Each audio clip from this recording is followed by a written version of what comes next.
देखते हैं types of relation क्या होते हैं, संबंधों के प्रकार क्या होते हैं। पहला होता है रिफ्लेक्सिव रिलेशन, इसको बोलते हैं स्वतुल्य संबंध। देखो सुनो, एक एलिमेंट ए है, इसका रिलेशन बी के साथ कब होगा बेटा? रिफ्लेक्सिव।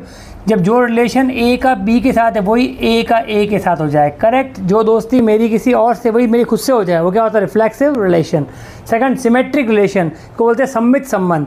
एक रिलेशन ए से बी की ओर रिफ्लेक्सिव सममित कब होगा?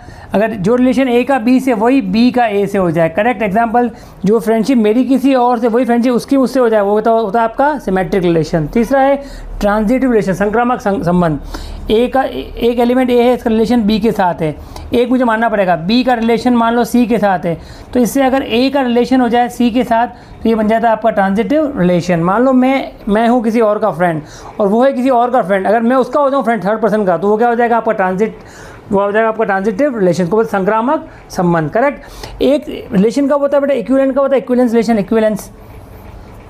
एक रिलेशन कब होगा बेटा? इक्विवेलेंस जब वो तीनों होगा, जब वो क्या होगा?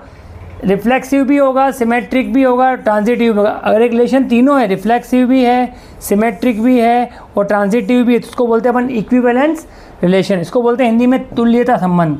क्या बोलते हैं हिंदी में? तुल्यता संबंध, तुल्यता संबंध, इक्विवेलेंस, ठीक है। ट्रांजिटिव क्या होता है आपका हिंदी में? संक्रामक संबंध, संक्रामक संबंध, याद रखना हिंदी नाम। सिमेट्रिक क्या होता है हिंदी में? सम्मित संबंध। क्या बोलते हैं हिंदी में? सम्मित संबंध, करेक्ट। और रिफ्लेक्सिव क्या होता है आपका? स्वतुल्य संबंध, स्वतुल्य संबंध, स्वतुल्य संबंध। तो ये चार टाइप के रिलेशन है, इंपॉर्टेंट, आप सबको पता होने चाहिए, करेक्ट। इनका अगर मैं एग्जांपल लेके बताऊँ, देखो सुनो, आपकी प्लेन में एक लाइन से, प्लेन में लाइन दे रखी है ना, तो दो लाइंस के बीच में रिलेशन क्या है? L1 और L2 के बीच में रिलेशन दे रखा है आपने को। लाइंस हैं, उनके बीच में आपको रिलेशन दे रखा है between lines. L1 is parallel to L2, line दे रखा है आपको L1 is parallel to L2। L1 और L2 के बीच रिलेशन दे रखा है आपको, L1 L2 के पैरेलल है।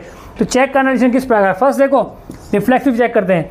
अगर L1 L2 के पैरेलल है तो क्या बोल सकते हो कि L1 खुद के पैरेलल है? यस, एक लाइन खुद के पैरेलल होती है तो रिफ्लेक्सिव है। सेकंड, अगर L1 L2 के पैरेलल समांतर है तो उल्टा बोल पाओगे? Yes, L2 is parallel to L1, तो ये क्या आपका सिमेट्रिक भी है। थर्ड, अगर L1 L2 के पैरेलल है, एक L2 L3 के पैरेलल है, तो आप बोल पाओगे? यस, L1 L3 के पैरेलल है, तो ये क्या आपका ट्रांजिटिव भी है। तीनों है, रिफ्लेक्सिव भी है, सिमेट्रिक भी, ट्रांजिटिव। अगर तीनों तो क्या बोल सकते हैं? ये आपका इक्विवेलेंस भी हो गया, फिर तो इक्विवेलेंस रिलेशन भी हो गया, करेक्ट। एक एग्जांपल खुद ट्राई करना।